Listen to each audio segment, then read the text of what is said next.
Hi అండి. ఈరోజు మన వీడియోలో టమాటా పప్పు చేసుకుందామండి. మరి నేను చెప్పిన విధంగా కానీ మీరు చేసినట్లయితే చాలా రుచిగా ఉంటుందండి. ఒక కొత్త పద్ధతిలో ట్రై చేద్దాం. అప్పడం కూడా పెట్టుకుందామండి. హాయ్ అండి, ఎలా ఉన్నారు? నేను మళ్ళీ వచ్చేసాను. నేను మీ Ratnarao. Welcome back to our channel. అందరికీ నమస్కారం, వనక్కం. ఈరోజు మన ఛానల్లో ఏంటో కొత్త వెరైటీ తెలుసండి. పప్పు టమాటా. పప్పు టమాటాని ఇష్టపడిన వాళ్ళు ఎవరుంటారండి? కొంతమంది నాన్ వెజ్ తినరు, కానీ పప్పు టమాటాని ఇలా వెజిటేరియన్ ఇష్టపడతారు, నాన్ వెజ్ తినేవాళ్ళు ఇష్టపడతారండి. మొత్తానికి ఒక 100% మనం చూస్తే 99% కూడా పప్పు తినే వాళ్ళే ఉంటారండి. పప్పుని ఇష్టపడిన వాళ్ళు ఎవరు ఉండరు. అందులో కూడా టమాటా పప్పు అంటే ఇంకొంచెం టేస్టీగా ఉంటుంది కాబట్టి చాలా మంది ఇష్టపడి తింటారండి. ఈరోజు మన వీడియోలో టమాటా పప్పు ఏ విధంగా చేయాలి, దాన్ని తయారు చేసే విధానం చూద్దామండి. నేను చెప్పినట్టుగా మీరు చేస్తే మీ ఇంట్లో వాళ్ళందరూ చాలా లైక్ చేసి తింటారండి. ఓకేనండి, లేట్ చేయకుండా వీడియోలోకి వెళ్ళిపోదామా? ఒక కప్పు కందిపప్పు తీసుకుంటున్నానండి. దీన్ని శుభ్రంగా కడుక్కోవాలి 2-3 సార్లు. 2-3 సార్లు కడుక్కున్నామండి శుభ్రంగా.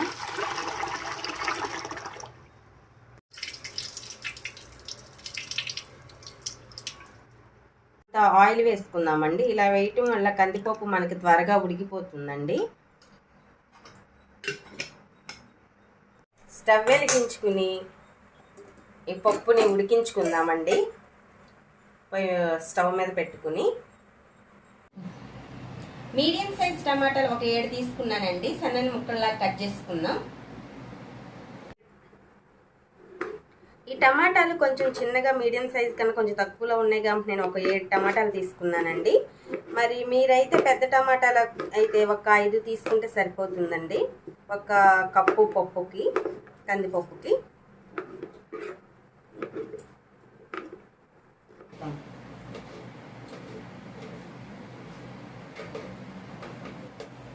ఉల్లిపాయలు కట్ చేసుకుందామండి. మీడియం సైజ్ ఉల్లిపాయ అయితే ఒకటి సరిపోతుందండి.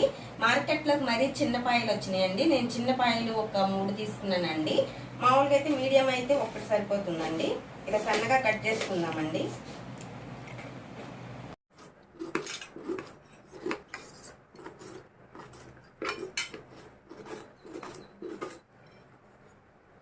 చింతపండు వచ్చేసి ఒక మీడియం సైజ్ నిమ్మకాయ తీసుకున్నానండి. ఇలా నానపెట్టుకుని గుజ్జు తీసుకోవాలండి. ఎల్లుల్లిపాయ రెబ్బాలు వచ్చేసి నేను ఒక 12 దాకా తీసుకున్నానండి. 1 టీ స్పూన్ కారం తీసుకున్నాను, 1/2 టీ స్పూన్ పసుపు తీసుకున్నాను, 1/2 టీ స్పూన్ వచ్చేసి జీలకర్ర తీసుకున్నాను. ఇప్పుడు వీటన్నిటిని మనం మిక్సీకి వేసేసుకుందామండి. రోల్ ఉంటే రోట్లో దంచుకోండి, చాలా బాగుంటుంది. మిక్సీ వేసుకుని తీసుకొచ్చానండి. చూడండి, పక్కన పెట్టుకుందాం. మనం కట్ చేసి పెట్టుకున్నటువంటి టమాటాలు, ఉల్లిపాయలు వేసేద్దామండి పప్పులో. పప్పు వచ్చేసి 70% ఉడికిందండి.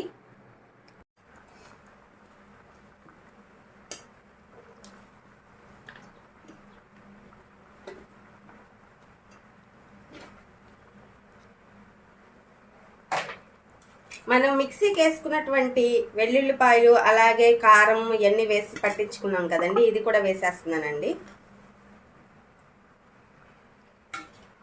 చింతపండు గుజ్జు కూడా వేసుకుందామండి.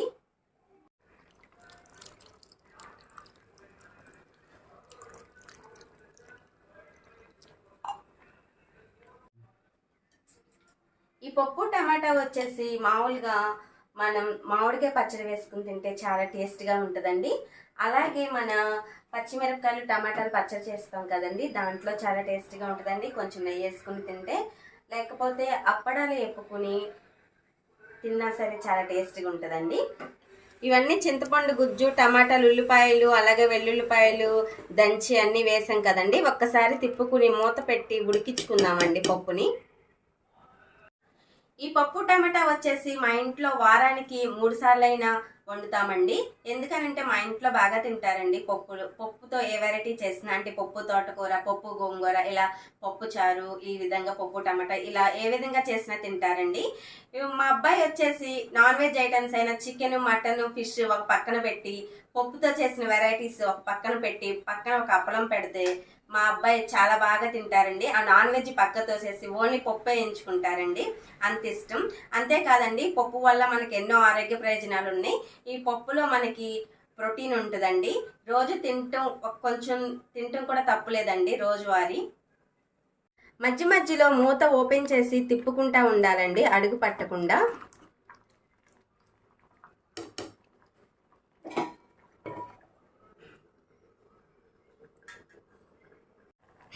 మూత ఓపెన్ చేసి చూద్దామండి.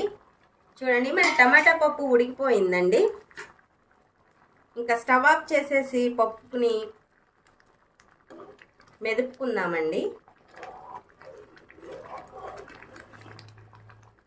మన టేస్ట్కి తగినంత ఉప్పు వేసుకుందామండి. వేసుకున్న తర్వాత ఈ పప్పుని మెదుపుకుందామండి, పప్పు గుత్తితో తిప్పుకుందామండి.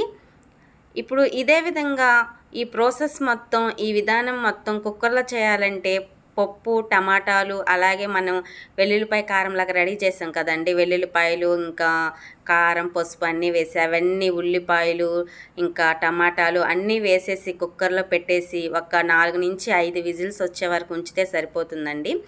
చూడండి, పప్పు అన్నది కన్సిస్టెన్సీలో ఉండాలండి, మరీ గట్టిపడినా బాగోదు.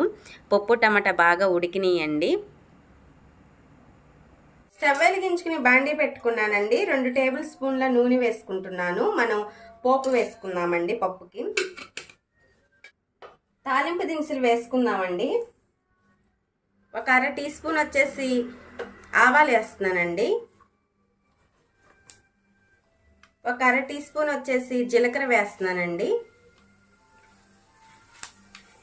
ఆవాలు కొంచెం చిటపటలాడుతున్నాయండి. 4 ఎండుమిరపకాయలు వేసుకోవాలండి.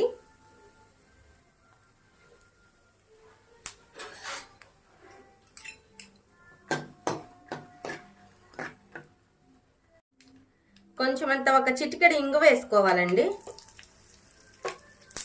ఇంగు వేసుకుంటే టేస్ట్ బాగుంటుందండి. అలాగే కరివేపాకు వేసుకుందామండి.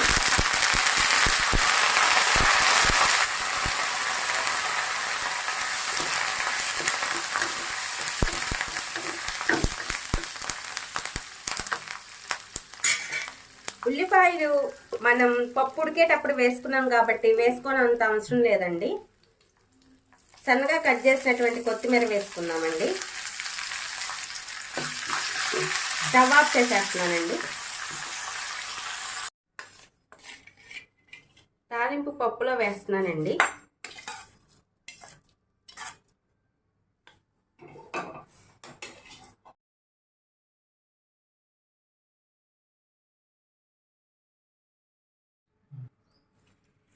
చూడండి, వేడివేడిగా మన పప్పు టమాటా రెడీ అయిపోయిందండి. ప్లేట్లో పెట్టుకుందాం. నేను చెప్పిన విధంగా కానీ మీరు ఒక్కసారి ట్రై చేస్తే చాలా అంటే చాలా టేస్టీగా ఉంటుందండి. తప్పకుండా ట్రై చేయండి.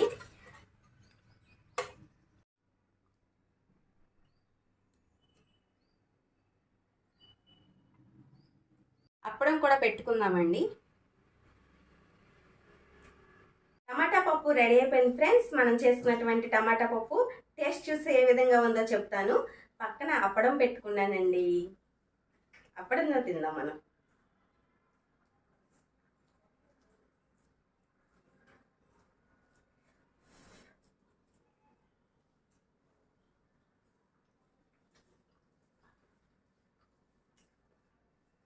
నిజంగా అండి, ఎంత బాగుందో తెలుసా.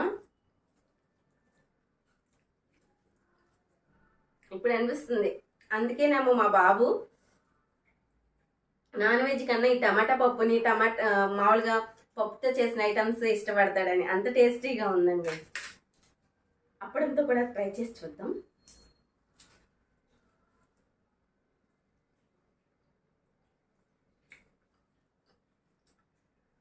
బాగుందండి. పక్కన మామిడికాయ పచ్చడి కానీ అంటే ఇంకా టేస్ట్ ఇంకొక లెవెల్లో ఉండేదండి. చాలా అంటే చాలా బాగుంది ఫ్రెండ్స్.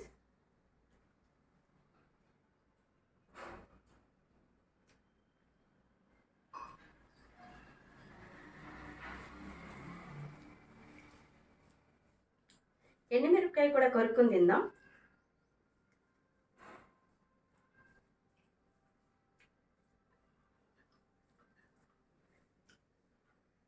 నూనెలో ఫ్రై ఫ్రై అయింది కదండి వరకు, చాలా మంచి వాసన, అలాగే టేస్ట్ కూడా ఉందండి.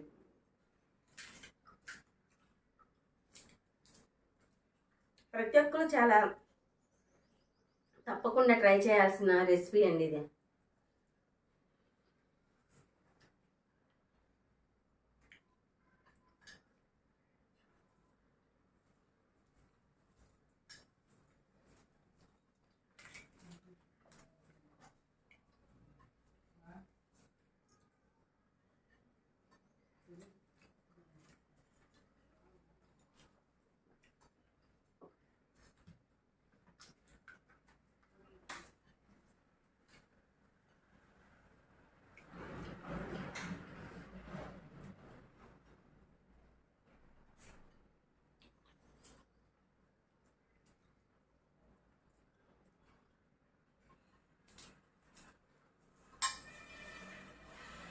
మనం వడ్డించుకున్న అన్నమంతా తినేసామండి. ఎందుకంటే మన పప్పు టమాటా అంత టేస్టీగా ఉంది.